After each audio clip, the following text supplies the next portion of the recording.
आदरणीय राजीव भाई इस मंच से स्वर देने वाले हैं। आपकी जोरदार करताल ध्वनियों के बीच में मैं उन्हें आमंत्रित कर रहा हूं उनके उद्बोधन के लिए। आदरणीय राजीव भाई।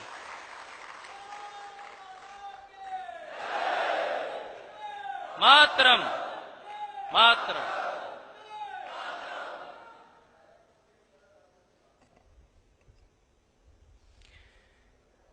भारत स्वाभिमान के सभी सम्माननीय कार्यकर्ता मित्रों, आज मुझे आपके सामने एक विषय प्रस्तुत करना है और वो विषय है भारत में विदेशी कंपनियों की लूट। ये विषय अपने भारत स्वाभिमान के जो नीतियां हैं, उद्देश्य हैं, उनका सबसे प्रमुख विषय है। आप अगले 5 दिन लगातार परम पूजनीय स्वामी जी का जब बार बार प्रवचन सुनेंगे, सुबह के सत्र में या दोपहर के सत्र में, तो स्वामी जी आपको एक संकल्प करा के भेजेंगे। वो संकल्प अगर आप ध्यान से सुनेंगे तो उस संकल्प में 3 बातें हैं। पहला संकल्प है कि प्रतिदिन मैं, माने आप, हम सब 1 घंटे योग और प्राणायाम करेंगे। ये पहला संकल्प है। दूसरा संकल्प है कि हम अपने जीवन में खुद प्राणायाम करेंगे, 1 घंटे योग करेंगे और दूसरों को भी 1 घंटे कम से कम योग और प्राणायाम कराएंगे। तो ये पहले संकल्प का दूसरा हिस्सा है। दूसरा संकल्प है कि हम अपने जीवन में यम नियम का पूरी तरह से पालन करेंगे। और तीसरा और आखिरी संकल्प है कि अपने जीवन में स्वदेशी वस्तुओं के उपयोग का पूर्ण आग्रह रखेंगे, शून्य तकनीकी के क्षेत्र में। शून्य तकनीकी आप सब समझते हैं, जिस काम को करने में, जिस वस्तु को बनाने में बड़ी मशीनों की जरूरत नहीं पड़ती, वो सब शून्य तकनीकी। तो हम अपने जीवन में शून्य तकनीकी से बनी हुई वस्तुओं को स्वदेशी कंपनियों की ही खरीदेंगे, विदेशी नहीं खरीदेंगे। ये तीसरा और आखिरी संकल्प आपको कराया जाएगा। तो आप सोचिए कि ये हमारे संकल्प का हिस्सा है कि हम स्वदेशी वस्तुओं का उपयोग करें अपने जीवन में और दूसरों को भी उपयोग करने के लिए प्रेरित करें। तो आखिर ये जरूरत हमें क्यों पड़ रही है स्वदेशी वस्तुओं का उपयोग करने की अपने जीवन में और दूसरों को उपयोग करने के लिए प्रेरित करने की उनके जीवन में? ये विषय हम ठीक से समझें और हम दूसरों को समझा सकें, उस दृष्टि से मैं आपसे कुछ बातें करूंगा। जो बातें आपको मेरी लगें बहुत काम की हैं, उपयोग की हैं, उनको तुरंत आप लिख लें, क्योंकि बार बार ऐसे व्याख्यान नहीं हो पाते हैं। तो आप जरूर लिख लेंगे। कभी भी आप कॉपी खोल के देखेंगे तो याद आ जाएगा और किसी से बात करेंगे तो आप वो सब सूचनाओं को, जानकारियों को दूसरे को प्रेषित कर सकेंगे। तो इस दृष्टि से आपकी कॉपी पेन तैयार रहें, खुले रहें। भारत देश में आजादी के 62 साल के बाद हमें भारत स्वाभिमान की तरफ से या परम पूजनीय स्वामी रामदेव जी को स्वदेशी आंदोलन चलाने की जरूरत क्यों पड़ गई है, यहां से मैं बात शुरू करता हूं। अगर आपने भारत का इतिहास पढ़ा होगा थोड़ा बहुत, तो आपको भारत के इतिहास में ये बात पता चलेगी कि सन 1905 में इस देश में, हमारे देश के एक बड़े महान क्रांतिकारी श्री लोकमान्य बाल गंगाधर तिलक ने स्वदेशी आंदोलन चलाया था। और इतिहास के पन्ने जब आप पलटेंगे तो पता चलेगा कि ऐसे ही एक महान क्रांतिकारी इस देश में श्री लाला लाजपत राय ने स्वदेशी आंदोलन चलाया था। और इतिहास को पढ़ेंगे तो पता चलेगा कि भारत देश के एक महान क्रांतिकारी श्री विपिन चंद्र पाल ने स्वदेशी आंदोलन चलाया था। और इतिहास में आपने पढ़ा होगा लाल, बाल, पाल, ये 3 नेताओं का तिकड़ी था। लाल माने लाला लाजपत राय, बाल माने विपिन चंद्र पाल, बाल माने श्री बाल गंगाधर तिलक और पाल माने श्री विपिन चंद्र पाल। ये 3 बड़े क्रांतिवीर नेता थे जिन्होंने सन 1905 में स्वदेशी आंदोलन चलाया था। और उस स्वदेशी आंदोलन में सबसे पहली सभा हुई थी पुणे में। महाराष्ट्र का पुणे नाम का शहर है। ये जो महाराष्ट्र से आए हुए कार्यकर्ता हैं, अगर पुणे के होंगे तो पुणे में एक बड़ा ऐतिहासिक स्थान है, उसका नाम है शनिवार वाड़ा। पुणे शहर के मध्य में एक बहुत बड़ा चौक है, बहुत बड़ा स्थान है शनिवार वाड़ा। वहां पर सन 1905 के दिसंबर महीने में 7 तारीख को विदेशी कपड़ों की होली जलाई गई थी और पूरे पुणे शहर से लोगों ने घर से अंग्रेजों के बनाए हुए कपड़े निकालकर वहां लाके जला दिए थे अपनी इच्छा से। और वो आयोजन किया था श्री लोकमान्य बाल गंगाधर तिलक ने। लोकमान्य बाल गंगाधर तिलक पुणे में ही रहते थे, उनका निवास स्थान पुणे में था। महाराष्ट्र के और पश्चिम भारत के उस समय के सबसे बड़े नेता थे। और जिस समय ये हुआ था उस समय महात्मा गांधी भारत में नहीं थे। ये घटना है सन 1905 की। महात्मा गांधी भारत में आए सन 1915 में। तो गांधी जी के आने के 10 साल पहले इस देश में स्वदेशी आंदोलन शुरू हो गया। शुरुआत कैसे हुई? पुणे के शनिवार वाड़ा में 7 दिसंबर 1905 को विदेशी कपड़ों की होली जलाई गई और उसमें आग लगाई श्री बाल गंगाधर तिलक ने। वहां से यह आंदोलन शुरू हुआ। उसके बाद भारत के हर बड़े शहर में अंग्रेजी कपड़ों की होली जलाना लोगों ने शुरू कर दिया था। आपको सुनकर हैरानी होगी कि 1905 से यह आंदोलन शुरू हुआ एक शहर के एक मोहल्ले से, और 1911 तक आते आते 6 वर्ष में यह स्वदेशी आंदोलन संपूर्ण भारत देश के एक एक शहर में फैल गया। एक एक शहर में, पुणे में, मुंबई में, हैदराबाद में, सिकंदराबाद में, बेंगलोर में, मद्रास में, आगरा में, अलीगढ़ में, मेरठ में, सहारनपुर में, दिल्ली में, ऐसे भारत के लगभग 600 बड़े स्थानों पर यह पूरे तेजी से आंदोलन फैल गया। और आपको यह सुनकर भी हैरानी होगी कि श्रीमान लोक बाल गंगाधर तिलक एक बड़े नेता, लाला लाजपत राय दूसरे बड़े नेता और विपिन चंद्र पाल तीसरे बड़े नेता। विपिन चंद्र पाल बंगाल के बड़े नेता थे उस समय। लाला लाजपत राय उत्तर भारत के पंजाब, हरियाणा इसके लिए बड़े नेता थे। और लोकमान्य तिलक महाराष्ट्र और पूरे पश्चिम भारत के। 3 नेताओं के कहने से आंदोलन शुरू हुआ और 6 साल में इस आंदोलन के 1,24,00,000 कार्यकर्ता पूरे देश में तैयार हो गए। मात्र 6 साल में। आंदोलन क्या था? अंग्रेजों के बनाए गए कपड़ों का बहिष्कार करना है और अंग्रेजी कपड़े किसी के शरीर पर हों तो उतार कर जला देना है, किसी के घर में है तो निकाल कर जला देना है। हर तरह से अंग्रेजी कपड़ों का बहिष्कार करना है। और अंग्रेजी कपड़ों के अलावा अंग्रेजों की बनाई गई हर वस्तु का बहिष्कार करना है। उस जमाने में हमारे देश में ज्यादातर चीजें जो थी ना, वो इंग्लैंड से आती थी बन के। कपड़ा इंग्लैंड से आता था, चीनी इंग्लैंड से आती थी, चीनी माने शक्कर, जिसको आज हम शुगर अंग्रेजी में कहते, ये इंग्लैंड से आती थी। तो हिंदुस्तान के स्वदेशी आंदोलन के कार्यकर्ताओं ने अंग्रेजी कपड़े का जैसे बहिष्कार किया, वैसे अंग्रेजी चीनी का बहिष्कार कर दिया। लोगों ने चीनी खाना बंद कर दिया, आप सोच सकते। तो आप बोलेंगे फिर क्या किया? अंग्रेजों की बनाई गई चीनी खरीदना तो बंद कर दिया और भारत के गांव-गांव के किसानों ने उसके विकल्प में गुड़ बनाना शुरू कर दिया और गुड़ खाकर अपना जीवन चलाना शुरू कर दिया। अंग्रेजी चीनी नहीं खाएंगे, अंग्रेजी कपड़े नहीं पहनेंगे। अंग्रेजों के देश में से उस जमाने में ब्लेड आता था भारत में, दाढ़ी बनाने वाला। तो भारत के लोगों ने अंग्रेजी ब्लेड से दाढ़ी बनाना बंद कर दिया और भारत के नाइयों ने भी अंग्रेजी ब्लेड से दाढ़ी बनाना बंद कर दिया और उसकी जगह भारत में उस्तरा बना लिया उन्होंने। उस्तरा आप जानते हैं, जिसको ऐसे ऐसे करके तेज करते हैं, तो उस तरह से दाढ़ी बनाना शुरू कर दिया। अंग्रेजी ब्लेड का पूरी तरह से बहिष्कार। एक भी नाई की दुकान पर सन 1905 में कोई जाता था दाढ़ी बनाने के लिए तो उस तरह से दाढ़ी बनाई जाती थी। ब्लेड बंद कर दिया इस्तेमाल करना। इसी तरह से अंग्रेजों के देश से बनकर एक चीज आती थी जिसको नील कहते हैं। नील की खेती भारत में होती थी, उसका कच्चा माल यहां से इंग्लैंड जाता था और फिर नील बन के आता था जो कपड़े में हम लगाते हैं, सफेद कपड़े में। तो भारत के करोड़ों लोगों ने अंग्रेजों का नील कपड़े में लगाना बंद कर दिया।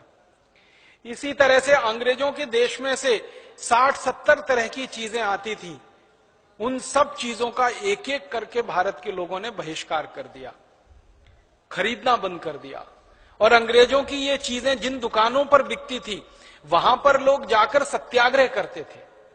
जैसे अंग्रेजी वस्तु बेचने की दुकानें होती है ना, आज भी हमारे देश में बड़े बड़े शहरों में विदेशी माल बेचने की दुकान होती है ना, उसमें लिखा रहता है विदेशी माल। ऐसे ही अंग्रेजों के जमाने में होता था, अंग्रेजी माल की दुकानें होती थी। वहां पर ये लोकमान्य तिलक, लाला लाजपत राय, विपिन चंद्र पाल के जो कार्यकर्ता होते थे स्वदेशी आंदोलन के, वो जाके सत्याग्रह करते थे। और जो व्यक्ति दुकान में घुसता था कोई भी सामान खरीदने के लिए, उससे वो सामान छीन लेते थे और वहीं आग लगा देते थे उसको। कभी कभी झगड़ा हो जाता था, क्योंकि सामान खरीदने के लिए जो आदमी जा रहा है वो गुस्सा होता था कि हमने तो पैसा खर्च कर दिया और तुमने हमारा सामान छीन के जला दिया। तो स्वदेशी आंदोलन के कार्यकर्ता अपनी जेब से निकाल के उसका पैसा उसको दे देते थे, कहते थे तुम जाओ और इस पैसे से कोई स्वदेशी माल खरीद के इस्तेमाल करो, विदेशी माल मत खरीदो। कार्यकर्ताओं का उत्साह इतना जबरदस्त होता था कि अगर किसी ने विदेशी माल के खरीदे जाने के बाद उसका छीन लिया, जला दिया, गुस्सा किया, तो कार्यकर्ता अपनी जेब से निकाल के उसको पैसा दे देते थे कि देखो तुम्हारे सामान का पैसा हमने दे दिया। तो माल खरीद के जला देते। कहीं कहीं तो ऐसा होता था कि जबरदस्ती कुछ ऐसे लोग होते थे जो अंग्रेजी मानसिकता के, जैसे आज होते हैं ना, अंग्रेजी मानसिकता के बहुत सारे लोग होते हैं, वो कहते हैं हमको तो विदेशी माल ही चाहिए, हमको तो विदेशी वस्तु ही चाहिए क्योंकि उसकी क्वालिटी अच्छी होती है। ऐसे उस जमाने में भी थे कि हमको तो विदेशी माल ही खरीदना है। तो ऐसे लोग जब दुकानों में घुसते थे जबरदस्ती कि हमको तो विदेशी माल खरीदना है, तो स्वदेशी आंदोलन के कार्यकर्ता सड़क पर उनके सामने लेट जाते थे, जमीन पे। दुकान का दरवाजा होता है ना, उसमें जमीन पे लेट जाते थे और कहते थे हमारी छाती पे पैर रखो तब अंदर जाओ। तो डर के मारे बहुत सारे लोग पीछे हट जाते थे। और ऐसे भी स्वदेशी आंदोलन में कार्यकर्ता हुए हैं। एक बड़े महान कार्यकर्ता जिनका नाम बहुत कम लोग जानते हैं, स्वदेशी आंदोलन के थे, उनका नाम था बाबू गेनू। मराठी व्यक्ति थे, महाराष्ट्र के थे, मुंबई में रहते थे। उन्होंने एक टोली बना रखी थी और वो टोली क्या करती थी, पूरे मुंबई शहर में घूम घूम के वो टोली ये पता करती थी कि विदेशी माल की कौन कौन सी गाड़ियां कहां कहां आ रही हैं, कहां कहां गाड़ियां आ रही हैं। क्योंकि अंग्रेजों के जमाने में कुछ गाड़ियां चलने लगी थी, उनमें विदेशी माल भर भर के आता था बाहर से। तो बाबू गेनू और उनके सहयोगी कार्यकर्ता घूमते थे मुंबई में, रात को चौकीदारी करते हुए घूमते थे और पता करते थे कि कहां विदेशी माल की गाड़ी आई। और जहां उनको पता चला कि विदेशी माल की गाड़ी आई, बस वहीं गए और गाड़ी में आग लगाई, जला दिया उसको। ऐसा उनका काम था। एक बार तो क्या हुआ कि बाबू गेनू और अपने सहयोगी उनके कार्यकर्ताओं के साथ, मुंबई में आप जानते हैं ना बंदरगाह है, जहां पे पानी के जहाज आते हैं, तो विदेशों से माल उतरता है और विदेशों में माल भी जाता है। तो इंग्लैंड से विदेशी माल का लदा हुआ एक बड़ा पानी का जहाज आया जिसमें हजारों टन माल लदा हुआ था। बाबू गेनू और उनके सहयोगियों को पता चल गया कि ये तो विदेशी माल आ रहा है। वो पहुंच गए बंदरगाह पे और पूरे बंदरगाह को घेर लिया उन्होंने, और उन्होंने संकल्प ले लिया और कसम खा ली कि इस एक भी विदेशी माल को हम यहां उतरने नहीं देंगे और बंबई शहर में घुसने नहीं देंगे। तो क्या हुआ आप जानते हैं, पानी के जहाज से माल उतारा जाता है, फिर ट्रकों में लादा जाता है, फिर वो गाड़ियों में लगता है, फिर उसके बाद वो गाड़ियां गांव गांव चली जाती हैं माल बांटने के लिए। तो ऐसा ही हो गया। तो बाबू गेनू ने क्या किया कि एक गाड़ी ऐसी ही विदेशी माल की भरी हुई जाने की तैयारी में थी, बाबू गेनू उसके आगे लेट गए और अंग्रेज उसको चला रहा था। तो अंग्रेज ने कुछ नहीं देखा और बाबू गेनू के ऊपर गाड़ी चढ़ा दी। तो स्वदेशी आंदोलन ने ऐसे ऐसे संकल्पवान कार्यकर्ता पैदा किए कि उन्होंने अपनी जान की परवाह किए बिना विदेशी माल को शहर में जाने से रोकने के लिए गाड़ी के नीचे लेट गए और एक अंग्रेज ड्राइवर ने गाड़ी चढ़ा दी और बाबू गेनू का स्वर्गवास हो गया, शहादत उनकी हो गई। ऐसे संकल्पवान स्वदेशी कार्यकर्ता पैदा हुए थे और इनकी संख्या कितनी थी, 1,24,00,000 के आसपास पूरे देश में ये कार्यकर्ता थे। आखिर ये सारे के सारे कार्यकर्ता विदेशी माल नहीं बिकने देंगे और विदेशी माल का उपयोग नहीं होने देंगे, ये संकल्प लेके क्यों काम कर रहे थे? कारण ऐसा था कि उस जमाने में ईस्ट इंडिया कंपनी का माल पूरे भारत में बिकता था और उस माल की बिक्री से हर साल ईस्ट इंडिया कंपनी को करोड़ों रुपए का फायदा होता था। आज के हिसाब से अगर मैं बात करूं तो एक साल में ईस्ट इंडिया कंपनी को भारत देश में अपना माल बेचकर करीब करीब 21,000 करोड़ रुपए का फायदा होता था। आज के हिसाब से बात करूं, 1905 के आंकड़े बताते हैं, दस्तावेज बताते हैं कि ईस्ट इंडिया कंपनी एक साल में 70 करोड़ रुपए का नेट प्रॉफिट कमाती थी इस देश में से, और उस जमाने का 1 रुपया 2009 के 300 रुपए के बराबर है इस समय। 1905 में 1 रुपए की जितनी कीमत होती थी, आज सन 2009 में उतनी ही कीमत 300 रुपए की है। इसका मतलब क्या है? रुपए का अवमूल्यन 1905 से आज तक 300 गुना हो चुका है।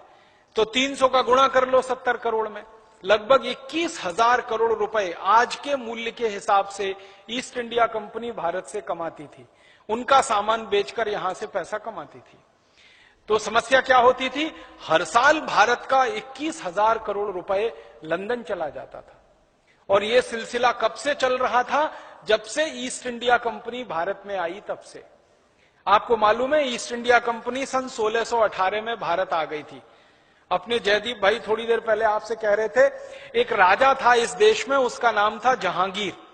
जहांगीर के दरबार में ईस्ट इंडिया कंपनी का सबसे पहले एक एजेंट आया था, उसका नाम था टॉमस रो। उसको अंग्रेज लोग थॉमस रो भी कहते हैं, टॉमस रो भी कुछ लोग बोलते हैं, थॉमस रो भी बोलते हैं। तो टॉमस रो सबसे पहले आया 1618 में, और उसने जहांगीर के सामने एक पत्र प्रस्तुत किया और कहा कि हमको भारत में व्यापार करने का लाइसेंस चाहिए, वो आप दे दो। तो ये जो पत्र था वो अंग्रेजी भाषा में था। तो अंग्रेजी भाषा में उन्होंने कहा हमको ट्रेडिंग लाइसेंस चाहिए, माने ट्रेड करने के लिए लाइसेंस चाहिए। जहांगीर को ज्यादा अंग्रेजी आती नहीं थी। हमारे देश में ऐसे बहुत सारे राजा हुए जिनको अंग्रेजी नहीं आती थी, तो इसमें कोई शर्म की बात नहीं है, क्योंकि अंग्रेजी हमारी भाषा नहीं थी। जहांगीर को उर्दू आती थी, फारसी आती थी, हिंदी आती थी, अंग्रेजी नहीं आती थी। पत्र अंग्रेजी में प्रस्तुत किया गया। तो जहांगीर ने अपने एक दरबारी से वो पत्र पढ़वाया कि पढ़ो इसमें क्या लिखा हुआ है। तो उस दरबारी ने आधा सच आधा झूठ बताया, क्योंकि वो दरबारी अंग्रेजों से मिला हुआ था। टॉमस रो ने उसको पहले ही रिश्वत देकर अपने पक्ष में कर लिया था कि इस पत्र का अगर भाषांतर पूछेगा जहांगीर तो क्या बताना है। तो क्या बताया उसने? उसने कहा कि ये पत्र है, ईस्ट इंडिया नाम की इंग्लैंड की कंपनी का है, ये आपसे व्यापार करने का लाइसेंस मांग रहे हैं। तो जहांगीर ने पूछा व्यापार क्या करोगे भाई? कुछ खरीदोगे, कुछ बेचोगे, तभी तो व्यापार होता है ना। लेकिन इंग्लैंड में व्यापार का मतलब कुछ और होता था उस जमाने में। अंग्रेजों की जो डिक्शनरी है ना, मूल डिक्शनरी, उसको कहते हैं वेबस्टर डिक्शनरी। वेबस्टर डिक्शनरी अगर आपको मिल जाए 17वीं शताब्दी की, तो आप जरूर उसमें ढूंढ सकते हैं। उसमें व्यापार का मतलब क्या होता है? अंग्रेजी का शब्द है TRADE, ट्रेड। हम ट्रेड का मतलब निकालते हैं व्यापार। इंग्लैंड में ट्रेड का अर्थ होता था लूट मार, और सारा झमेला यहीं से शुरू हो गया। उसमें लिखा गया कि ईस्ट इंडिया कंपनी भारत में ट्रेड करेगी। तो जहांगीर के दरबारी ने समझाया कि ये व्यापार करेंगे। व्यापार करेंगे तो क्या करेंगे? कुछ खरीदेंगे, कुछ बेचेंगे। तो जहांगीर को लगा इसमें आपत्ति क्या है, हमारे यहां से कुछ खरीद के ले जाएंगे और हमको कुछ बेचेंगे, इसमें आपत्ति क्या है? जहांगीर को उस दरबारी ने यह नहीं बताया कि ट्रेड का असली मतलब होता है लूट मार, लूट लेना किसी को। इंग्लैंड में 17वीं शताब्दी में, 16वीं शताब्दी में ट्रेड शब्द का अर्थ इस्तेमाल होता था लूट मार के लिए। तो जब पत्र प्रस्तुत हुआ जहांगीर के सामने, तो जहांगीर ने कहा ठीक है, व्यापार ही तो करेंगे। दरबारी ने कहा कुछ खरीदेंगे, कुछ बेचेंगे। वास्तव में उनकी मंशा क्या थी? लूट मार का लाइसेंस लेने के लिए। तो जहांगीर ने हां कर दिया। जहांगीर अगर ये कर लेता कि वो पत्र किसी दूसरे को पढ़वा लेता तो खुलासा हो जाता। उसने सोच लिया कि ये अपना ही आदमी है, सही बताएगा। उसने तुरंत सही कर दिए, दस्तखत कर दिए। ईस्ट इंडिया कंपनी को लूट मार करने का लाइसेंस मिल गया। और जिंदगी भर ईस्ट इंडिया कंपनी जब तक भारत में रही, वो उसी लाइसेंस को दिखाते थे कि देखो आपके राजा ने हमको लूट मार करने का लाइसेंस दिया है, आपके राजा ने, भारत के राजा ने हमको लाइसेंस दिया है। फिर ईस्ट इंडिया कंपनी को पूछा गया कि भाई आप कहां से व्यापार शुरू करेंगे या लूटमार शुरू करेंगे? तो ईस्ट इंडिया कंपनी ने कहा सूरत शहर से करेंगे। सूरत ही क्यों? भारत में तो ऐसे 600 से ज्यादा शहर थे। आगरा था, अलीगढ़ था, बरेली था, दिल्ली था, शाहजहांपुर था, सहारनपुर था, रुड़की था, हरिद्वार था, ऐसे 600 से ज्यादा शहर थे। सूरत ही क्यों? कारण यह था कि उस जमाने में सूरत भारत का सबसे बड़ा पैसे वाला शहर था। आज मैं आपसे यह पूछूं कि भारत में सबसे ज्यादा पैसे वाला शहर कौन सा, तो क्या कहेंगे आप? मुंबई कहेंगे ना। मुंबई को भारत की आर्थिक राजधानी कहा जाता है, फाइनेंशियल कैपिटल भारत में मुंबई है। सबसे ज्यादा पैसे वाला शहर मुंबई है, सबसे ज्यादा टैक्स देने वाला शहर मुंबई है, सबसे ज्यादा खर्चा करने वाला शहर मुंबई है, सबसे ज्यादा टैक्स जहां इकट्ठा होता वो मुंबई है। 1618 में मुंबई जैसा शहर होता था सूरत। सूरत में सबसे ज्यादा पैसा था उस जमाने में, बहुत पैसा था। सूरत में रहने वाले लोगों के पास कितना पैसा था उसके बारे में एक आपको कहानी सुनाता हूं। एक अंग्रेज अधिकारी इस देश में आया, उसका नाम था बर्नियर। वो सूरत में घूमा और 17 साल रहा। तो उसने वर्णन लिखा सूरत के बारे में। तो वो कहता है कि मैं सूरत के किसी भी घर में गया तो हर एक घर में मैंने सोने के सिक्कों का ऐसा ढेर देखा जैसे गेहूं और चने का ढेर लगा रहता है। हर एक घर में सोने के सिक्कों का ऐसा ढेर देखा जैसे घरों में गेहूं और चने का ढेर होता है। और बर्नियर अपनी डायरी में लिखता है कि सूरत के लोग इतने मालदार हैं, इतने पैसे वाले हैं कि किसी को पता ही नहीं है कि उसके पास कितनी संपत्ति है। वो अपनी डायरी में लिखता है कि मैंने बहुत लोगों के घरों में पूछा कि आपके पास कितने सोने के सिक्के हैं, तो हर एक ने मुझे जवाब दिया मालूम नहीं कितने सोने के सिक्के हैं, क्योंकि गिने नहीं है। और फिर वो बर्नियर कहता है यहां के लोग तो बोलते हैं कि ये सोने के सिक्कों को तराजू में तौल के रखते हैं, 10 किलो, 20 किलो, 50 किलो, 100 किलो, गिनने की फुर्सत नहीं है किसी के पास, इतने सोने के सिक्के घर घर में हैं। फिर वो अपनी डायरी में लिखता है कि अगर सूरत शहर को ही लूटना पड़े तो इसी एक शहर को लूटने में कम से कम 1000 साल लग जाएंगे, इतनी संपत्ति इस शहर में है। सूरत बहुत पैसे वाला शहर था। आप पूछेंगे भाई सूरत में पैसा कहां से आया, इतने सोने के सिक्के कहां से आए? सोने का सिक्का इस देश में सोना पैदा नहीं होता, आपको मालूम है? इस देश में सोने का उत्पादन ज्यादा नहीं होता।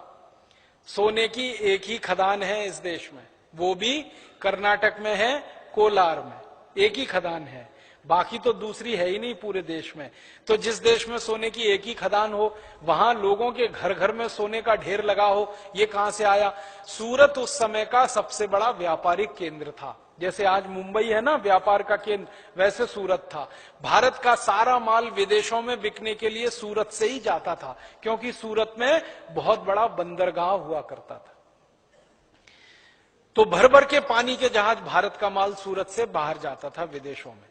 और हमारा माल दुनिया के जिस देश में भी जाता था बिकने के लिए, वहां हम अपना माल बेचते थे और बदले में सोना आता था हमारे देश में। कारण क्या था? 16वीं शताब्दी और 17वीं शताब्दी में व्यापार में जो माध्यम था ना एक्सचेंज का, वो सोना था। जैसे आज व्यापार में माध्यम है रुपया।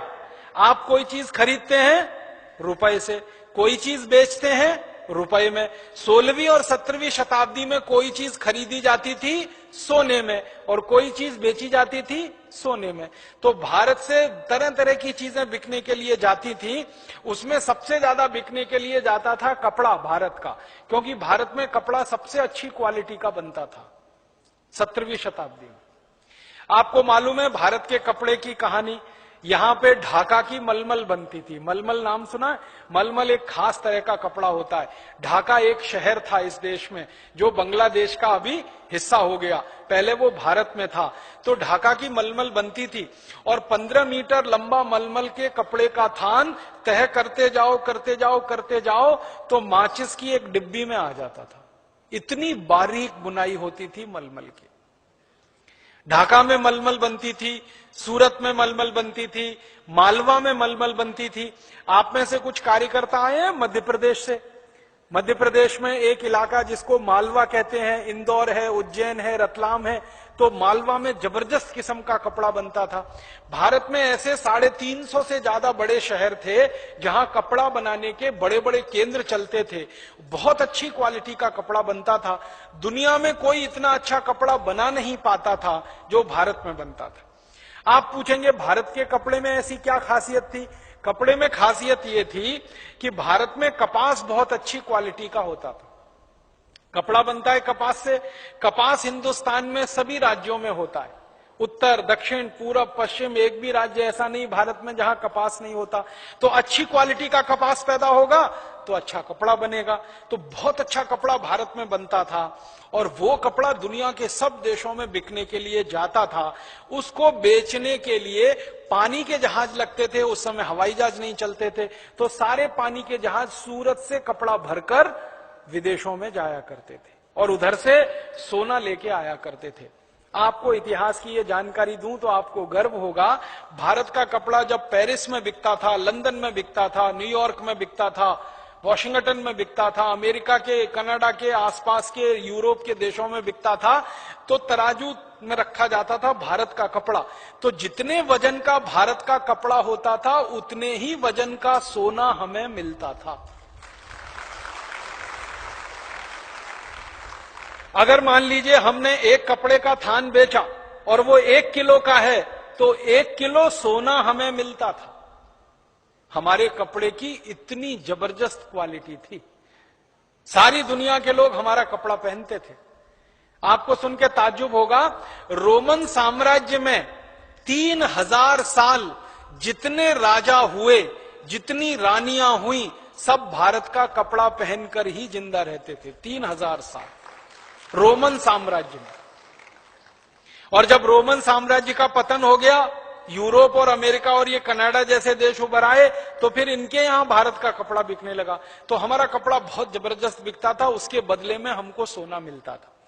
कपड़े जैसी ही एक दूसरी चीज अपनी बहुत बिकती थी दुनिया के देशों में, और वो थी भारत का लोहा, स्टील। हमारे भारत में कच्चे लोहे की बड़ी खदानें हैं। आप जानते हैं कच्चा लोहा इस देश में बहुत होता है। उड़ीसा में भरपूर मात्रा में है, झारखंड में भरपूर मात्रा में है, कर्नाटक में भरपूर मात्रा में है, महाराष्ट्र में भरपूर मात्रा में है। भारत के 12 राज्यों में कच्चा लोहा बहुत अधिक मात्रा में मिलता है। तो लोहे की खदानें बहुत हैं, हजारों साल से कच्चा लोहा निकल रहा है, और जिस देश में कच्चा लोहा निकलेगा वहीं पर स्टील बन सकता है। स्टील बनाने के लिए कच्चा लोहा चाहिए, तो भारत में कच्चा लोहा होता था, हम उसका स्टील बनाते थे। और 17वीं शताब्दी में 20,000 से ज्यादा फैक्ट्रियां थी जो स्टील बनाती थी इस देश में, और इस क्वालिटी का स्टील बनाते थे इस देश में जिसमें कभी जंग नहीं लगता था।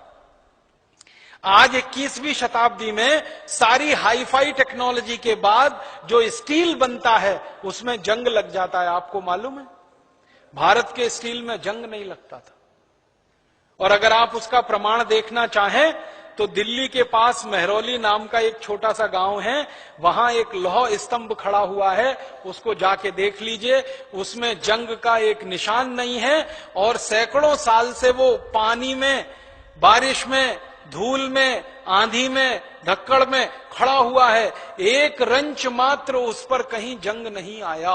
इस क्वालिटी का स्टील इस देश में 3000 साल से बनता था, और वो स्टील हम दूसरों को बेचते थे। और आपको सुन के हैरानी होगी, स्टील बेचकर भी हम सोना ही कमाते थे। लोहा बेचकर हम सोना कमाते थे। लोहा बेचा और सोना लाया हमने, कपड़ा बेचा और सोना लाया।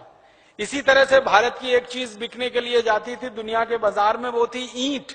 ईंट समझते हैं, घर बनाने वाली। सबसे बेहतरीन क्वालिटी की ईंट भारत में ही बनती है, पतली सी एकदम, जिसकी उम्र 1000 साल तक है। आपने पुराने किले देखे हैं? शिवाजी महाराज के किले महाराष्ट्र में जाके देखिए, राणा प्रताप का किला आप देखिए, राजस्थान में जाके देखिए, चित्तौड़गढ़ में जितने पुराने किले हैं उसमें पतली पतली ईंट लगी हुई है ना, हजारों साल उसकी उम्र होती है। मोटी ईंट जल्दी टूटती है, पतली ईंट टूटती नहीं है जल्दी। तो वो पतली ईंट हम बनाते थे, दुनिया के बहुत सारे देश हमसे ईंट खरीद के ले जाते थे। ईंट को ईंट से जोड़ने के लिए हमारे यहां चूना बनता था, चूना, और वो चूना दुनिया के देशों में हम बेचते थे। तो हमारी ईंट बेचते थे तो भी हमको सोना चांदी ही मिलता था, चूना बेचते थे तो भी सोना चांदी ही मिलता था, कपड़ा बेचते थे तो भी सोना चांदी मिलता था, लोहा बेचते थे तो भी सोना चांदी मिलता था। भारत से मसाले जाते थे बिकने के लिए, वो तो आप सभी ने पढ़ा होगा, 36 तरह के मसाले जाते थे, काली मिर्च जाती थी, अजवाइन बिकने के लिए जाती थी, इलायची बिकती थी, बड़ी इलायची बिकती थी, छोटी इलायची बिकती थी, तेजपात बिकता था।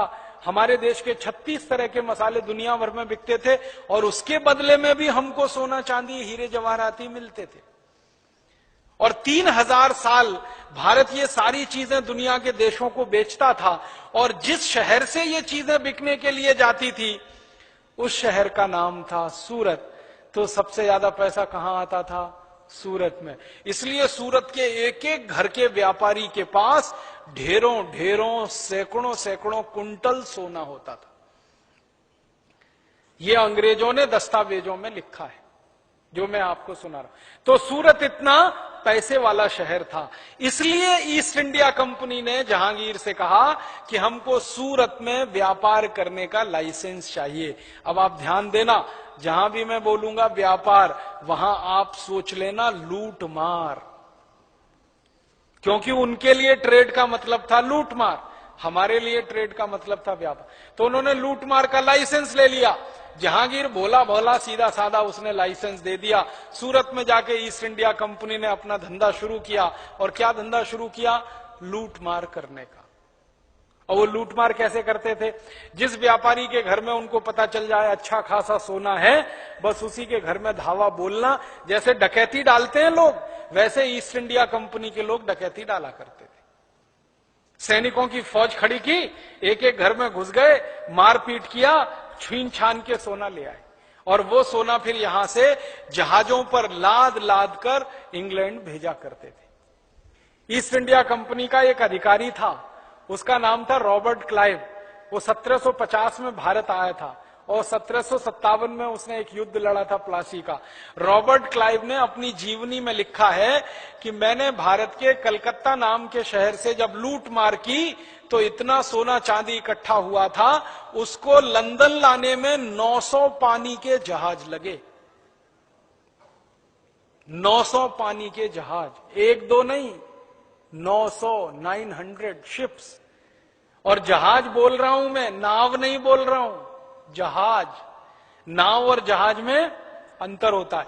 एक जहाज उस जमाने में जो होता था उसमें 60 से 70 मीट्रिक टन माल आता था, और 1 मीट्रिक टन में 1000 किलोग्राम होते।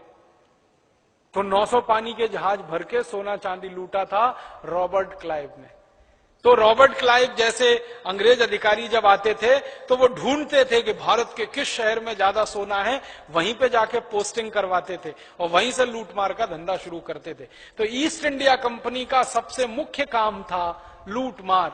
घरों में घिसकर लूट लेना, दुकानों में जाकर लूट लेना, किसी के महल में जाकर लूट लेना, छोटे छोटे राजाओं को लूट लेना, ये सब वो किया करते थे। लूट लूट कर यहां से पैसे इकट्ठे किया करते। और वो क्या क्या लूटते थे? हमारे देश का जो सोना चांदी था वो तो लूटते ही थे, इसके अलावा कपड़ा बनाने वाले जो कारीगर होते थे ना, उनका कपड़ा लूट लेते थे, और कारीगर उनसे झगड़ा करें तो मारते थे, उनको गोली मारते थे, उनकी गर्दन काटते थे, हाथ काट देते थे, हाथ अंगूठे काट देते थे। तो कारीगरों से कपड़ा लूट लिया, व्यापारियों के घर में से सोने चांदी के सिक्के लूट लिए, फिर किसी के पास से कुछ लूट लिया, किसी के, और जो कुछ लूटते थे वो फोकट में मिला ना उनको, तो उसको ले जाके वो बेचते थे लंदन में, पेरिस में, दूसरे शहरों के बड़े बड़े बाजारों में, और उससे जो मुनाफा होता था वो ईस्ट इंडिया कंपनी का प्रॉफिट माना जाता था। आपको सुन के ताज्जुब होगा, जब ईस्ट इंडिया कंपनी भारत आई थी तो उनके खजाने में पैसे नहीं थे। ईस्ट इंडिया कंपनी इंग्लैंड में दिवालिया कंपनी थी।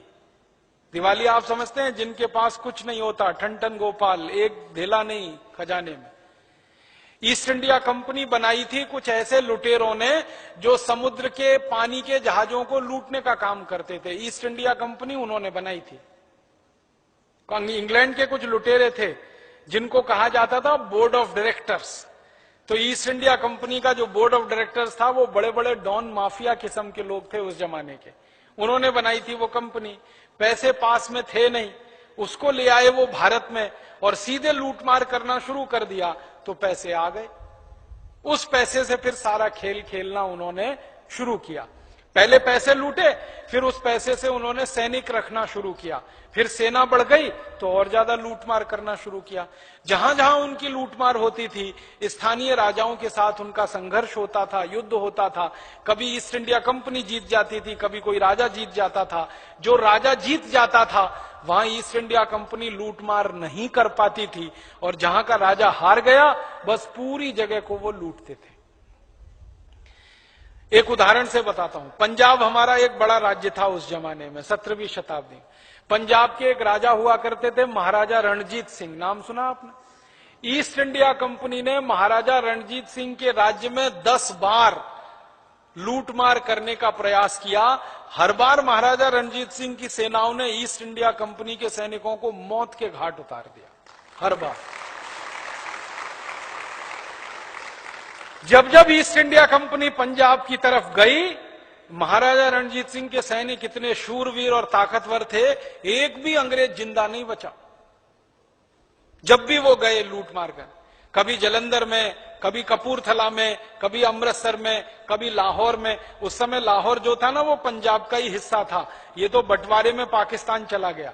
तो भारत के पंजाब राज्य में जब भी ईस्ट इंडिया कंपनी ने कदम रखा, महाराजा रणजीत सिंह ने पूरी ताकत से उनका मुकाबला किया और हर बार अंग्रेजों को हरा के वहां से वापस भेजा। तो पंजाब को नहीं लूट पाते थे वो जल्दी। ऐसे ही हमारे मध्य भारत में, मध्य प्रदेश में झांसी है ना, झांसी में महारानी लक्ष्मीबाई हुआ करती थी।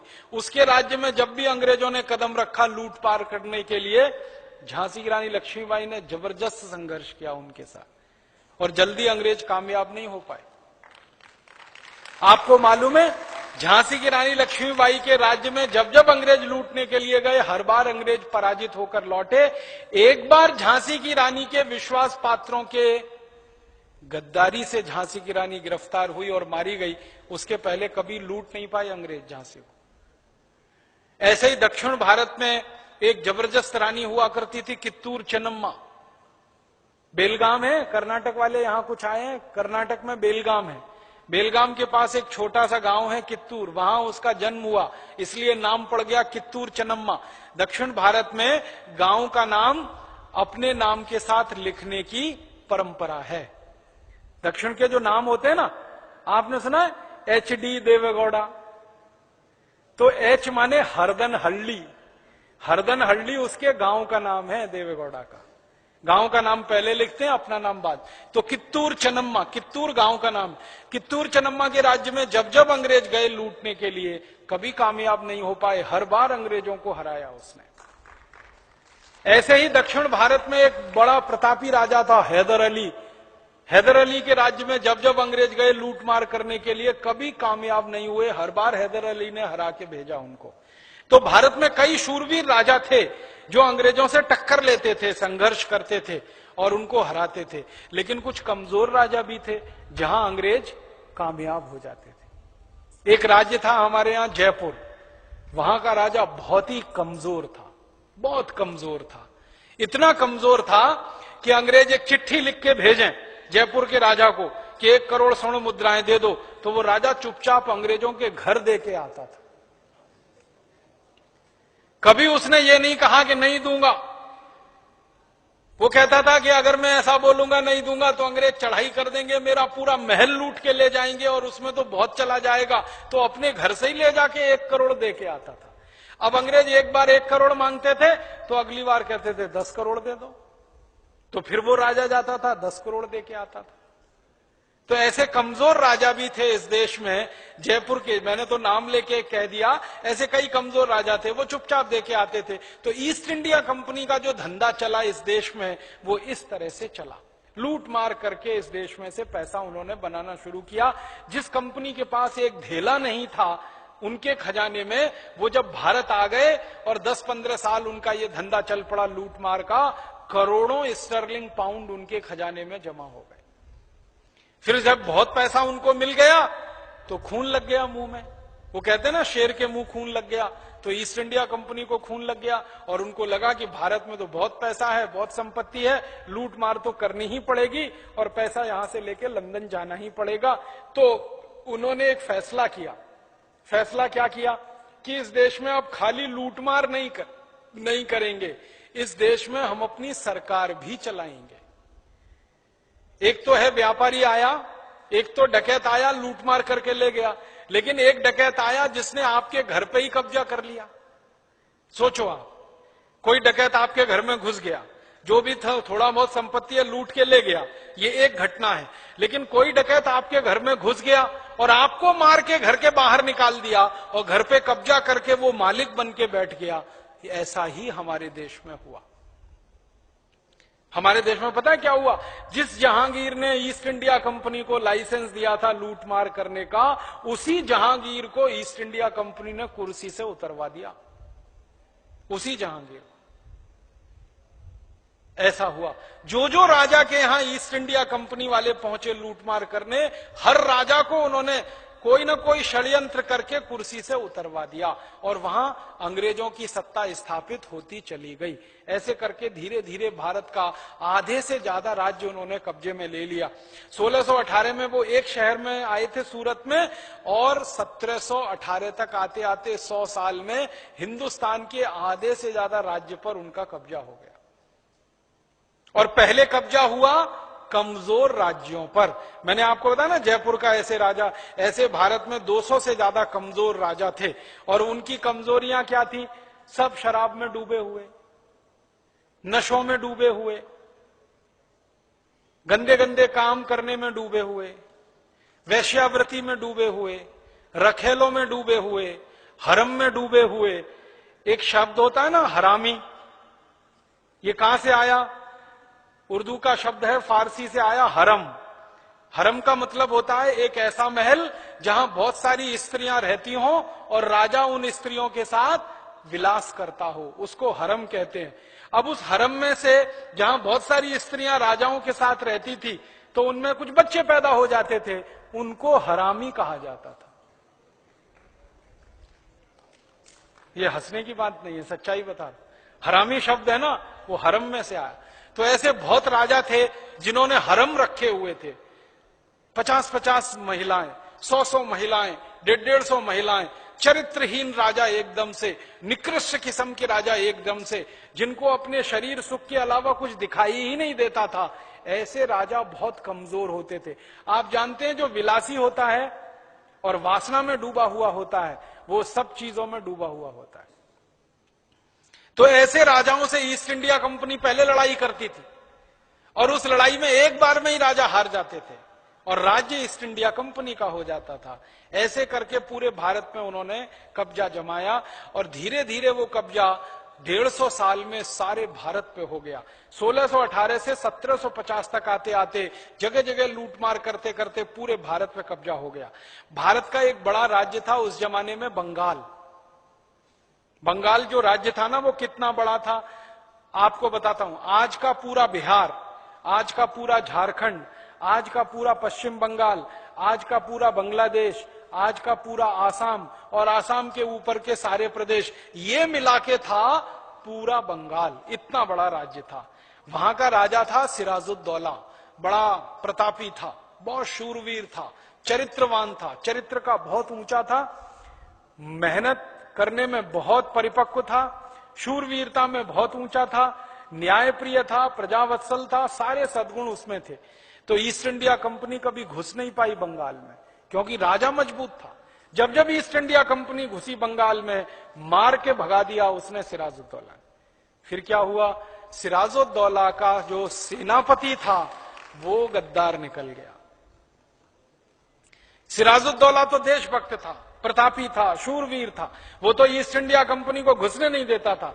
उसका जो सेनापति था मीर जाफर, वो गद्दार निकल गया। आपने कहानी पढ़ी होगी, Mir Jafar East India Company से मिल गया और मीर जाफर ने ईस्ट इंडिया कंपनी को जाके अंदर की सब बातें बता दी और उन अंदर की बातों की जानकारी लेके ईस्ट इंडिया कंपनी ने हमला किया सिराजुद्दौला के राज्य पर।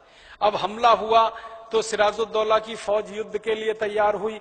सिराजुद्दौला के पास 18,000 सैनिक थे, ईस्ट इंडिया कंपनी के पास 350 सैनिक थे। अब आपसे कोई ये पूछे कि 18,000 सैनिक एक तरफ, 350 सैनिक एक तरफ, कौन जीतेगा? 18,000 सैनिक जीतेंगे। लेकिन युद्ध जीता 350 सैनिक वाली ईस्ट इंडिया कंपनी ने। कैसे जीता? ये 350 सैनिकों को लेके अंग्रेज अधिकारी था रॉबर्ट क्लाइव, वो सिराजुद्दौला से युद्ध करने के लिए प्लासी के मैदान में पहुंचा। प्लासी एक छोटी सी जगह है, कलकत्ता के नजदीक है।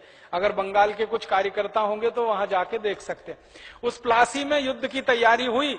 24 जून 1857 की डेट तय हो गई, 1757, 24 जून 1757, 23 जून और 24 जून 2 डेट तय हुई। युद्ध के लिए 350 सैनिक इनके, 18,000 सैनिक उनके। तो रॉबर्ट क्लाइव जानता था कि युद्ध तो मैं हार जाऊंगा, 20 मिनट में ये सब मारामारी हो जाएगी। 300 सैनिकों को मारना कितनी देर का काम? तो उसने कहा युद्ध तो नहीं कर सकता।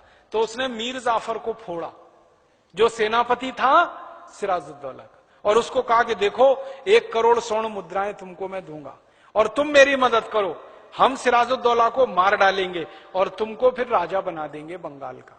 तो मीर जाफर बंगाल का राजा बनने के लालच में फंस गया और पैसे के लालच में फंस गया। पैसे का लालच और कुर्सी का लालच, उसने मीर जाफर को तोड़वा दिया। तो मीर जाफर ने क्या किया? अपने जो 18,000 सैनिक थे उनका आत्मसमर्पण अंग्रेजों के सामने करवा दिया उसने। और सिराजुद्दौला से गलती क्या हो गई? सिराजुद्दौला युद्ध में खुद नहीं गया। क्यों? क्योंकि सिराजुद्दौला को मालूम था कि युद्ध तो 20 मिनट में खत्म हो जाएगा, मैं जाके क्या करूंगा, मेरे सैनिक ही मार डालेंगे अंग्रेजों को। वो इस गलतफहमी में रह गया। तो सिराजुद्दौला था मुर्शिदाबाद में, क्योंकि उस समय बंगाल की राजधानी थी मुर्शिदाबाद। बंगाल की राजधानी कलकत्ता तो बाद में बनी है, पहले मुर्शिदाबाद थी। तो वो मुर्शिदाबाद में बैठा रह गया, सैनिकों को भेज दिया युद्ध करने के लिए। उसको मालूम नहीं था कि मीर जाफर पहले ही टूट चुका है। मीर जाफर ने आत्मसमर्पण करा दिया। तो प्लासी के मैदान में युद्ध नहीं हुआ। भारत के 18,000 सैनिकों ने अंग्रेजों के 350 सैनिकों के सामने शर्मनाक आत्मसमर्पण किया मीर जाफर की गद्दारी में, और वहां से इतिहास पूरे देश का बदल गया। इतिहास क्या बदल गया? अंग्रेजों ने घोषित कर दिया हमने युद्ध जीत लिया। फिर अंग्रेजों ने 18,000 सैनिकों को बंदी बना लिया और 350 अंग्रेजों के सैनिक, 18,000 ये सैनिक, इनको लेकर पूरी फौज बना के रॉबर्ट क्लाइव गया मुर्शिदाबाद। कलकत्ता से, प्लासी से चल के मुर्शिदाबाद। तो कलकत्ता से माने प्लासी से मुर्शिदाबाद के बीच की दूरी बहुत बड़ी है, 15 दिन लगा उसको घोड़े पे चलने में। तो उसने अपनी डायरी में लिखा है रॉबर्ट क्लाइव ने कि मैं घोड़े पर आगे आगे बैठता था, मेरे पीछे मेरे 350 सैनिक बैठते थे, पीछे भारत के गुलाम बनाए हुए 18,000 सैनिक चलते थे और भारत के लोग सड़क के दोनों किनारे खड़े होकर हमारे जुलूस को देखते थे और उस पर तालियां बजाते थे। अगर भारत के लोगों ने हमको पत्थर का एक एक टुकड़ा उठाकर मारा होता तो भारत का इतिहास तो 1757 में ही बदल गया होता। हमारी कमजोरी क्या रही? विदेशी है बहुत अच्छा है, विदेशी है बहुत अच्छा है, आज भी है ना। कैसे मूर्ख हम हिंदुस्तानी हैं। कभी कभी मैं आगरा चला जाता हूं, ताजमहल के आसपास कोई विदेशी आ जाए तो सारे हिंदुस्तानी उसके आसपास ऐसे इकट्ठे हो जाते हैं जैसे भगवान का दूत उतर आया। कोई होता है कि नहीं? दिल्ली में कोई विदेशी घूमने आ जाए, मुंबई में कोई आ जाए, हम उसको ऐसे आसपास घेर लेते हैं जैसे वो देवदूत है। ये हमारी गुलामी की मानसिकता 1757 से भी पुरानी है। इसी ने हमको गुलाम बनाया। उस समय क्या हुआ, रॉबर्ट क्लाइव विदेशी है, गोरा गोरा है, लाल लाल गाल दिखाई देते हैं, उसके पीछे 300 सैनिक, 350 सैनिक, वो भी गोरे गोरे हैं, अच्छे अच्छे दिखाई देते हैं। तो हम तो उनको देखते ही तालियां बजाते रह गए। अगर पत्थर उठा के मारा होता तो मर जाते वो सबके सब वहीं, और देश कभी गुलाम नहीं होता ईस्ट इंडिया कंपनी का। ये विदेशी गोरे रंग के प्रति जो मोह है ना, ये बहुत खतरनाक है, बहुत खतरनाक। हम सब हिंदुस्तानियों के खून में घुस गया है गोरा रंग, गोरा होना। मुझे इतना तकलीफ होती है, गुस्सा भी आता है। रविवार का अखबार जब मैं पढ़ता हूं ना, तो उसमें एक कॉलम निकलता है, वैवाहिक कॉलम, मैट्रिमोनियल। तो हरेक को उसमें लिखा रहता है, गोरी वधू चाहिए, गोरी बहू चाहिए, गोरी पत्नी चाहिए। अब सबको गोरी चाहिए तो काली कहां जाएंगी? मुझे समझ में नहीं आता ये गोरे रंग के प्रति इतना आकर्षण हम में क्यों आ गया। गोरा एक रंग ही है ना, काला भी एक रंग है। अब देखो ये हिंदुस्तान कैसा बावला और पागल हुआ है। हमारे भगवान श्री राम सांवले हैं कि नहीं, भगवान विष्णु सांवले हैं कि नहीं, भगवान शंकर सांवले हैं कि नहीं, सारे भगवान देवी देवता सांवले या काले, और भक्त सब अपने को गोरा होने के लिए परेशान है। और उस गोरे होने के चक्कर में क्या क्या क्रीम पाउडर लिपस्टिक पोतते रहते हैं, फेयर एंड लवली और क्या क्या। ये सारा तमाशा गोरेपन के प्रति हमारे दिमाग में जो खतरनाक स्तर तक घुसा हुआ है आकर्षण, इसी ने हमको गुलाम बनाया। रॉबर्ट क्लाइव कहता है कि जो लोग सड़क के किनारे खड़े होकर हमारे रंग को आकर्षित महसूस करते थे, अगर उन्होंने ही पत्थर उठा उठा के मारा होता तो मैं तो वहीं मर गया होता, और भारत में तो कभी ईस्ट इंडिया कंपनी का राज नहीं हुआ होता। लेकिन वहां हमारी गलती हो गई, हम आकर्षण में फंस गए और अंग्रेजों के चक्कर में गुलाम हो गए। बंगाल अंग्रेजों की गुलामी में चला गया, और बंगाल जितना बड़ा राज्य जब अंग्रेजों की गुलामी में आ गया, मैंने कहा, तो फिर धीरे धीरे मद्रास उनकी गुलामी में आ गया, फिर मुंबई गुलामी में आ गया, फिर पूरा भारत गुलामी में आ गया। अब जब गुलामी आ गई, तब ईस्ट इंडिया कंपनी ने सारे रिकॉर्ड तोड़ दिए लूट मार के। मैंने बताया ना, रॉबर्ट क्लाइव ने जैसे ही प्लासी का युद्ध जीत लिया, रॉबर्ट क्लाइव ने सिराजुद्दौला की हत्या करा दी, फिर थोड़े दिन के लिए मीर कासिम को बंगाल का राजा बना दिया, फिर मीर कासिम की हत्या करा दी, फिर मीर जाफर को बंगाल का राजा बना दिया। फिर मीर जाफर जब राजा बना, तब रॉबर्ट क्लाइव ने कहा, ये तो बड़ा खतरनाक आदमी है, जो अपने राजा से गद्दारी कर सकता है वो मुझसे भी गद्दारी करेगा। तो एक दिन रॉबर्ट क्लाइव ने खुद मीर जाफर के पेट में छुरा भोंक दिया और मार डाला उसको। गद्दारों का यही अंजाम होता है। अब मीर जाफर तो मर गया, 1 करोड़ स्वर्ण मुद्राओं के चक्कर में पूरे देश को हमेशा के लिए गुलाम बना गया। कुर्सी के लालच में, पैसे के लालच में वो तो मर गया, लेकिन देश गुलाम हो गया। फिर रॉबर्ट क्लाइव राजा बन गया, बंगाल का राजा बन गया, तो लूटना शुरू किया और लूट के सारे रिकॉर्ड तोड़ दिए। मैंने बताया ना, उसने अकेले कलकत्ता शहर से 900 पानी के जहाज भर के सोने चांदी हीरे जवाहरात लूटे। और जब लूट के लंदन ले गया, तो लंदन की पार्लियामेंट में उससे बात की गई, जिरह की गई, बहस की गई कि तुम भारत से क्या लाए हो। कहने लगा, सोने चांदी के जहाज भर के लाया हूं। कितने लाए हो? तो 900 जहाज लाया हूं। तो इंग्लैंड का प्रधानमंत्री हैरान हो गया, कहने लगा, इतना? उसने कहा, हाँ इतना। तो इंग्लैंड के प्रधानमंत्री ने पूछा, ये कहां से लाए हो? पूरे भारत से। उसने कहा, पूरे भारत से नहीं, भारत के एक शहर कलकत्ता से। पूरे भारत में तो पता नहीं कितना सोना चांदी है। तो फिर उससे पूछा गया, ये कितना है, पैसे कितने हैं, माने कितना है पैसे में ये सारा सामान। तो उसने कहा 1000 मिलियन स्टर्लिंग पाउंड। ये उसने रकम बताई थी, इसको लिख लो आप, 1000 मिलियन स्टर्लिंग पाउंड। लूट का जो धन ले गया, सोना चांदी हीरे जवाहरात मुन्ना माणिक मोती, जो भर भर के 900 जहाज ले गया था, उसकी रकम उसने बताई 1000 मिलियन। मिलियन समझते हैं? 10 लाख। 1000 गुणा 10 लाख स्टर्लिंग पाउंड। और 1 स्टर्लिंग पाउंड इस समय है लगभग 80 रुपए का। और 1757 के स्टर्लिंग पाउंड की आज तक की कीमत 300 गुनी कम हुई है। तो 1000 लिखो 1000, फिर उसमें 10 लाख का गुणा करो, फिर उसमें 300 का गुणा करो, फिर 80 का गुणा करो, इतनी रकम लूटकर अकेला एक रॉबर्ट क्लाइव ले गया है। मैं बताता हूं फिर से, 1000 लिखो, फिर 10 लाख का गुणा करो, उसमें 1000 गुणा 10 लाख, फिर गुणा 300 और गुणा 80, तो आज के हिसाब से रकम निकलेगी लाखों करोड़ों रुपए में निकलेगी। निकाल लेना इसको आप, मैंने आंकड़ा बता दिया। आप लोगों को यह समझाना जब आप गांव-गांव जाओ कि विदेशी कंपनियों को भगाने के लिए हमने जो आंदोलन शुरू किया है, क्यों? क्योंकि एक विदेशी कंपनी आई ईस्ट इंडिया, उसका एक अधिकारी था रॉबर्ट क्लाइव, वो इतना धन लूट कर ले गया इस देश में से, तो विदेशी कंपनियों को रहना खतरनाक होता है देश में।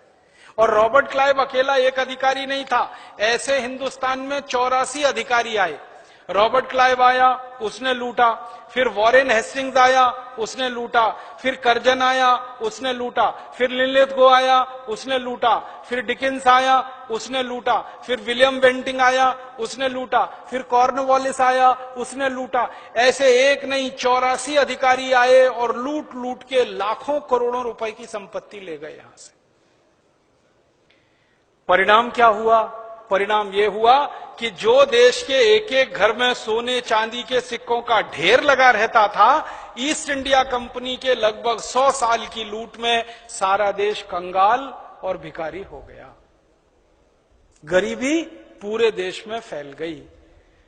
हम हिंदुस्तान को भगवान ने गरीब नहीं बनाया, दुनिया के बहुत सारे देशों को भगवान ने गरीब पैदा किया है। दुनिया में ऐसे बहुत सारे देश हैं जो बहुत गरीब हैं भगवान के कारण, क्योंकि उनके देश में कोई संपत्ति नहीं है प्राकृतिक। प्राकृतिक संपत्ति आप समझते हैं सोना चांदी कोयला हीरे जवाहरात, जिन देशों में बिल्कुल नहीं है वो भगवान के द्वारा गरीब पैदा किए गए। भारत में तो हजारों किस्म की संपत्ति है, हम गरीब भगवान ने नहीं बनाए। हमारी गरीबी तो ईस्ट इंडिया कंपनी और अंग्रेजों की लूट में से आई है, ये ध्यान रखना है हमको। इतना लूटा और फिर दूसरे तरीके से लूटा कि जो कारीगर कपड़ा बनाते थे उनसे कपड़ा लूट लिया और उनके साथ समझौते किए कपड़ा बनाने वाले कारीगरों से कि वो जितना भी कपड़ा बनाएंगे सारा ईस्ट इंडिया कंपनी को मुफ्त में देना पड़ेगा, और जो कारीगर ये कपड़ा नहीं देता था मुफ्त में, उसके अंगूठे काट लिए जाते थे, उसका हाथ काटा जाता था। फिर ईस्ट इंडिया कंपनी ने एक कानून बनाया कि भारत के किसान जो भी अनाज पैदा करते हैं उसका 90% अंग्रेजों को देना पड़ेगा। अगर कोई किसान 100 कुंटल अनाज पैदा करता है तो 90 कुंटल अंग्रेजों को देना पड़ेगा, और किसानों को लूटना शुरू कर दिया अंग्रेजों ने। फिर हमारे जो व्यापारी थे ना, व्यापारियों को लूटना शुरू किया अंग्रेजों ने। कैसे लूटना? व्यापारियों पे टैक्स लगा दिया अंग्रेजों ने। कोई भी व्यापारी माल बनाएगा उत्पादन करेगा तो उस पर अंग्रेजों ने 350% टैक्स लगा दिया। जैसे 100 रुपए का कपड़ा मैं पैदा करूं उस पर 350 रुपए टैक्स देना पड़ेगा। फिर उस कपड़े को बेचूं तो बेचने के लिए टैक्स देना पड़ेगा, फिर बेचकर मुनाफा कमाऊं तो मुनाफे पर टैक्स देना पड़ेगा, इनकम टैक्स। ऐसे 20 किस्म के टैक्स लगा दिए और व्यापारियों को लूटना शुरू कर दिया। तो कारीगरों को लूटा, व्यापारियों को लूटा, किसानों को लूटा, और लूटने आर्थिक रूप से और दूसरे काम बहुत किए अंग्रेजों ने। दूसरे काम क्या किए? जहां जहां अंग्रेज जाते थे लूटमार करने के लिए, किसी भी गांव और किसी भी शहर में, वहां अगर उनको हमारे देश की माताएं बहनें जो सुंदर हैं शरीर में दिखाई दे जाएं तो अंग्रेज उनको छोड़ते नहीं थे बिना बलात्कार किए। धन तो लूटा ही हमारा, हमारी मां बहन बेटियों की इज्जत भी लूटी उन्होंने। और मां बहन बेटियों के साथ इतना बुरा बर्ताव करते थे कि वो पढ़ते समय मुझे खून खौलता है। हमारी माताओं बहनों बेटियों के साथ अंग्रेजों का बर्ताव कैसा होता था? कोई सुंदर महिला अंग्रेजों को दिखाई दे जाए उसको सरेआम नंगा करते थे। फिर उस महिला के स्तन का जो अग्र भाग होता है उसको लोहे के चिमटे से दबाते थे, और तब तक दबाते थे जब तक खून ना निकल आए, और इस पर अंग्रेज हंसते थे और वो मां बहन बेटी चीखती और चिल्लाती थी। जब वो बेढल हो जाती थी, गिर पड़ती थी, तब अंग्रेज उसके साथ बलात्कार करते थे और सामूहिक बलात्कार करते थे, और बाद में उसकी गर्दन काट देते थे और उसको फेंक के चले जाते थे। ये अंग्रेज किया करते। खाली लूटमार नहीं करते थे, माताओं बहन बेटियों के साथ व्यभिचार किया करते थे। और एक खतरनाक काम अंग्रेज किया करते थे इस देश में कि जिस इलाके में गए लूटमार करने के लिए, वहां के लोगों का धर्म बदलवा दो, मारो पीटो उनको और ईसाई बना दो उनको। जो हिंदू धर्म का पालन करते हैं, भारतीय धर्मों का पालन करते हैं, मार पीट के ईसाई बनाते थे। जो नहीं बनता था उसके नाखून खींच लेते थे। ऐसे अत्याचार किया करते थे। पैर के नाखून खींचते थे, उंगलियों के नाखून खींचते थे। और कई बार क्या होता था, कई कई गांवों में इकट्ठे लोग हो जाते थे संघर्ष करने के लिए,